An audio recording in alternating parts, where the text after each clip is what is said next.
अमृतवेल मराठी प्रस्तुत इतिहासाच्या पानावर रयतेच्या मनावर राज्य करणारा राजा धर्मवीर छत्रपती संभाजी महाराज।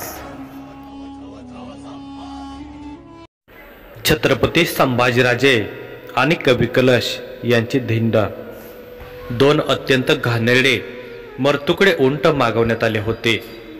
अशा उंटावर बसून विदूषकाप्रमाणे झिरमिळे लावलेली कपडे त्यांच्या अंगावर घालून मानेला लाकडाचे जाड खोड अडकवले होते।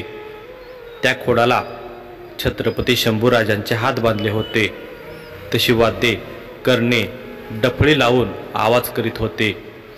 ती मिरवणूक बहादूरगडावरून पेडगावमध्ये आणण्यात आली होती। छत्रपती शंभूराजांचे मित्र कवी कलश यांची सुद्धा तीच अवस्था करण्यात आली होती। दिन दिन अशी गर्जना करीत छत्रपती संभाजीराजे व कवी कलश यांना बहादूरगड आणि पेडगाव पालथे घालायला लावले होते। आसपासचे तमाम लोक मात्र शंड होऊन दारे लावून बसली होती, कारण त्यांच्यापैकी हा सामना करण्याचे धाडसच कोण करू शकत नव्हतं। एवढ्यात मात्र एक निधड्या छातीच्या माणसाने म्हणजे छत्रपती शंभूराजांच्या मित्राने म्हणजेच रायाप्पाने तेथे पोहोचल्यावर ती राजांची परिस्थिती पाहिली होती। तो रायाप्पा म्हणजे छत्रपती संभाजीराजांचा जिवलग मित्र होता। त्याने क्षणाचाही विचार न करता राजे मी आलोय म्हणून मोठ्याने आरोळी ठोकली होती। तशी मोगली सेना दणाणून गेली होती। त्याने लगेच तलवार हातात घेऊन राजांना सोडवण्यासाठी धाव घेतली, परंतु हाशमाच्या तलवारी रायाप्पावर सपासप पडल्या आणि रायाप्पा गतप्राण झाला। हा रायाप्पा महार जातीचा छत्रपती संभाजीराजांचा विश्वासू मित्र होता।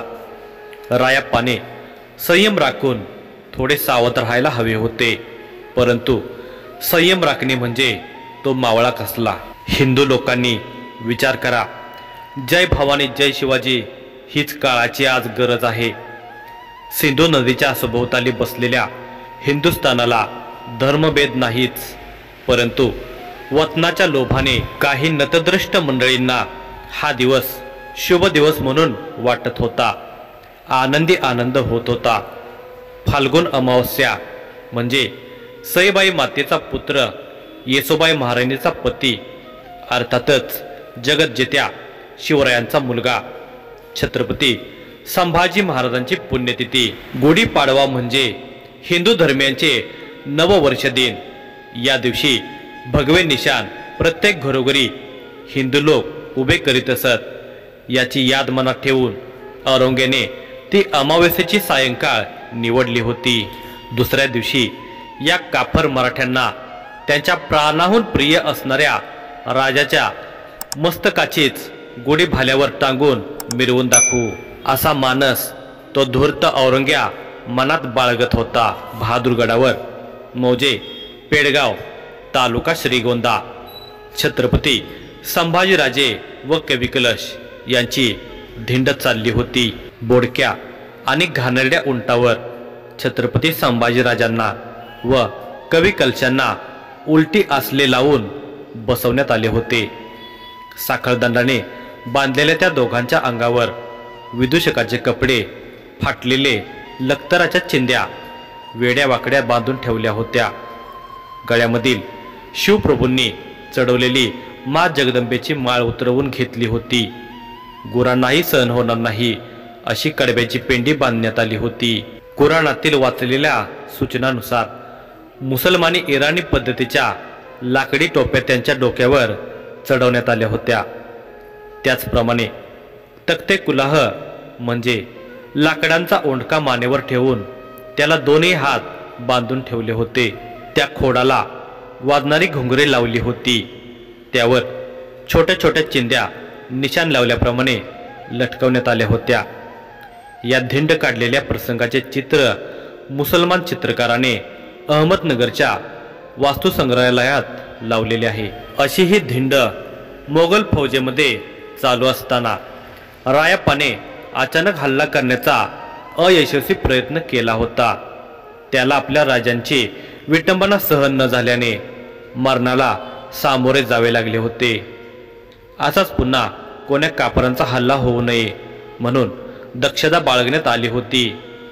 मोगल सैन्यामध्ये ईद साजरी होत होती। जणू काही खरोखरच तो उत्सवाचा दिवस होता की काय। दोन्ही बाजूस ही धिंड पाहण्यासाठी लोक जमा होत होते। काही जण चेष्टा म्हणून राजांवर व कवी कलशावर दगड फेकत होते। काही बगे लोक त्यांना भाल्याने टोचत होते। सगळीकडे जल्लोषच जल्लोष सुरू होता। कर्णे थरथरत होती। 12 इमामांचे झेंडे उंच उंच करून फडकत होते। आनंदी आनंद चोहोकडे पसरला होता।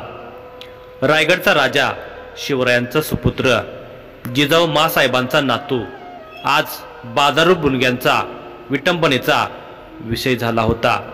हा दिवस होता 26 फेब्रुवारी 1689 आणि ही धिंड तुळापूरच्या संगमाकडे निघाली होती।